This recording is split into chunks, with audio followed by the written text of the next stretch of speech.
Praise the lord. Christmas અભાઈ તથા બહેનો, દિવ્ય દયા અને દિવ્ય સંદેશમાં તમારું સ્વાગત છે. જુલાઈ 26મી તારીખ ઉપાસના ચક્રમાં સામાન્ય કાળનો 17મો રવિવાર છે. સંત યહોયાકીમ અને અન્નાનો તહેવાર પણ ઉજવીએ છીએ અને ખાસ કરીને દાદા દાદી અને વડીલોનો દિવસ તરીકે વડા ધર્મગુરુ ફ્રાન્સિસે અનાઉન્સ કર્યું હતું. એ આ છઠ્ઠો વર્ષ છે. શાસ્ત્રપાઠ સાંભળીએ. માથીનો ગ્રંથ 13મો અધ્યાય 44થી 52મી કલમ સુધી.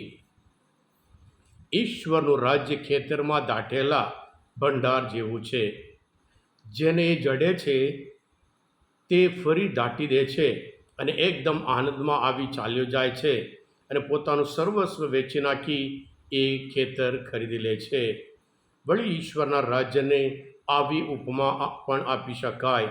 કોઈ વેપારી સુંદર મોતીની શોધમાં હોય અને તેને એકાદ કિંમતી મોતી મળે છે એટલે તરત જઈને પોતાનું સર્વસ્વ વેચી નાખી તે મોતીને ખરીદી લે છે. વળી ઈશ્વરનું રાજ્ય દરિયામાં નાખેલી મોટી જાળ જેવું છે. ત્યાં બધી જાતની માછલીઓ પકડાય છે. તે પૂરેપૂરી ભરાઈ જાય ત્યારે લોકો એને બહાર ખેંચી કાઢે છે અને બેસીને સારી માછલીઓ વાસણમાં એકઠી કરે છે અને ખરાબને ફેંકી દે છે. યુગના અંત વખતે પણ એમ જ થશે. દેવદૂતો આવીને સારા માણસોમાંથી ખરાબ માણસોને જુદા પાડશે અને તેમને ભડબડતા અગ્નિમાં નાખશે અને ત્યાં રોવાનું અને તાંત બીસવાનું ચાલ્યા કરશે.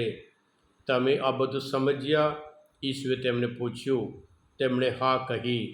એટલે ઈસુએ કહ્યું, જે કોઈ શાસ્ત્રીને ઈશ્વરના રાજ્યનું જ્ઞાન પ્રાપ્ત થાય છે તે પોતાના ભંડારમાંથી નવી અને જૂની વસ્તુઓ કાઢનાર કુટુંબના વડા જેવો છે.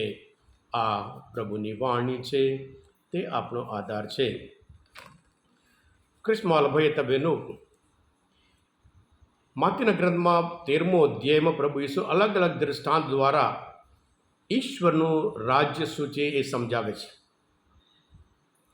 પ્રભુ ઈશ્વરના રાજ્ય સ્થાપના કરવા માટે આ પૃથ્વી પર આવ્યા હતા.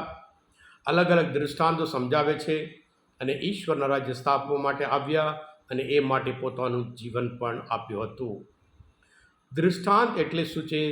દૃષ્ટાંત એટલે આપણે જે જોઈ શકીએ એમાંથી જે જોઈ ન શકાય એ વસ્તુ સમજાવવું એ દૃષ્ટાંત છે. ખ્રિસ્તમાં ભાઈ તબેનો, આજના શુભ સંદેશમાં પ્રભુ ઈસુ 3 દૃષ્ટાંત દ્વારા, કારણ કે ઈશ્વરનું રાજ્ય એટલા અતિ મહત્ત્વનું છે. નવા કરારમાં 160 વખત આ શબ્દ આવે છે. માથી, માર્ક, લૂક એ 120 વખત એ આ શબ્દ વપરાય છે. એટલે એ બતાવે છે પ્રભુ ઈસુ ઈશ્વરના રાજ્ય માટે કેટલું મુખ્યત્વ આપ્યું હતી. ખ્રિસ્તમાં ભાઈ તબેનો, આજના પહેલા દૃષ્ટાંતમાં ખેતરમાં દાટેલા ભંડાર જેવું છે. પ્રભુ ઈસુના સમયમાં, જૂના જમાનામાં આપણે બધા જાણીએ છીએ, ત્યારે બેંક ન હતું. ઘરમાં જે કોઈ કિંમતી વસ્તુ હોય તેઓ એક ઘરમાં જ ખોદીને રાખે, અથવા જ્યારે દુશ્મનો આવી એમના પર ચોરી કરવા આવે ત્યારે પણ સલામત રહે, અથવા જ્યારે આખા પેલેસ્ટાઇનમાં જ્યારે બીજા યુદ્ધ થાય ત્યારે બધું મૂકીને સંધાડીને એ લોકો અન્ય જગ્યા જતા રહે, એમ કરીને એ માન્યતા હતી. એટલે પ્રભુ ઈસુ કહે છે કે દાટેલા ભંડાર જેવું છે. આ માણસને મળે છે તરત જ એ મૂકીને પછી જાય છે. કારણ કે કેમ? એ જમીન બીજાનું છે, એ લઈ લે એ ચોરી સરખું છે. એટલે પોતાને પર જે કંઈ હોય બધું વેચીને એ જમીન એ ખરીદી લે છે, કારણ એના જીવનમાં એ એટલું આનંદ આપે છે. એમ કરીને આ દૃષ્ટાંત દ્વારા પ્રભુ ઈસુને સમજાવે છે.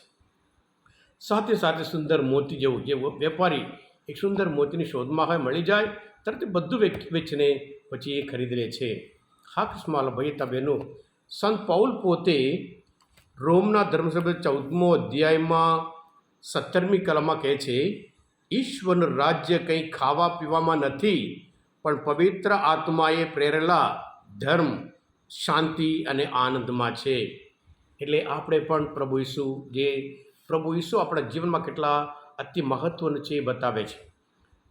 જે મહાન સંતો એમના જીવનમાં જે ઇગ્નેશિયસ ઓફ લોયોલા એ સામાન્ય સૈનિક હતા, પણ જેવી રીતે જે સંતોનું ચરિત્ર વાંચતા વાંચતા એમને લાગે આ ઈશ્વરનું રાજ્ય છે, અને પછી એ ઈશ્વરના રાજ્ય માટે પોતાનું જીવન આપી દેવા તૈયાર. ફ્રાન્સિસ ઝેવિયર હોય, સંત પૌલ કેવા માણસ હતા આપણે જાણીએ છીએ. એટલે એ પોતે કહે છે ફિલિપીના ધર્મગ્રંથનો 3 અધ્યાયમાં 8મી કલમમાં, હું તો મારા પ્રભુ ઈસુને ઓળખવાના મોટા લાભ આગળ સર્વ કહીને ખોટરૂપ જ દેખું છું એમ કરીને પ્રભુ ઈસુને ઓળખવાનું કેટલું અતિ મહત્ત્વનું છે એ બતાવે છે. સાથે સાથે પ્રભુ ઈસુ પોતે આપણે ખાતરી આપે છે ઈશ્વરનું રાજ્ય તમારી વચ્ચે છે એમ કરીને લુકના ગ્રંથનો 17મો અધ્યાયમાં 21મી કલમમાં કહે છે. હા મારા ભાઈ તબેનો, આપણે દરેકના જીવનમાં ઈશ્વરનું રાજ્ય એટલે પ્રભુ ઈસુ કેટલા એ જ મસીહા છે, એક મુક્તિતા છે, એમના સિવાય કોઈ આપણે શાશ્વત જીવન આપી શકીએ જ નહીં. જ્યારે સમજીએ અને જે માર્ગદર્શન આપે છે એ પ્રમાણે ચાલીએ તો પછી આપણે પૂરી ખાતરી છે પ્રભુ જે હેતુ માટે આવ્યા હતા, અને ઈશ્વરનું રાજ્ય કંઈ જીવન પછી આવવાનું નહીં, અત્યારે જીવીએ છીએ ત્યારે જ આપણે ઈશ્વરના રાજ્યમાં આવી શકીએ. એટલે પ્રભુ ઈસુ પોતે કહે છે ઈશ્વરનું રાજ્ય તમારી વચ્ચે છે. જ્યાં પ્રેમ હોય, જ્યાં ન્યાય હોય, જ્યાં શાંતિ હોય, ત્યાં આનંદ હોય. એટલે આપણા જીવનમાં પણ જ્યારે પ્રેમ રાખીએ અને ન્યાય પ્રમાણે જીવીએ અને પછી શાંતિમય જીવન જીવીએ ત્યારે આપણા જીવનમાં, કારણ પ્રભુ ઈસુ ખ્રિસ્ત પોતે જ એ સત્ય છે, માર્ગ છે, જીવન છે. હા કૃષ્ણમાલા ભાઈ તબેનો, આજના માનવ ચિંતન શાસ્ત્ર પર સમજવા માટે પ્રભુ શ્રી ઓળખ મને મદદરૂપ થયા હોય તમે પોતે દિવ્ય દયા અને દિવ્ય સંદેશ સબસ્ક્રાઈબ કરજો અને બીજા માટે પણ ફોલો કરજો, કારણ તમે બધા આશીર્વાદિત છો, અભિષિક્ત છો. પ્રભુ ઈસુ હું તમારામાં વિશ્વાસ રાખું છું. બોલો દિવ્ય દયાનો જય. God bless you all. Jesus I trust in you. Happy દાદા દાદી દિવસ.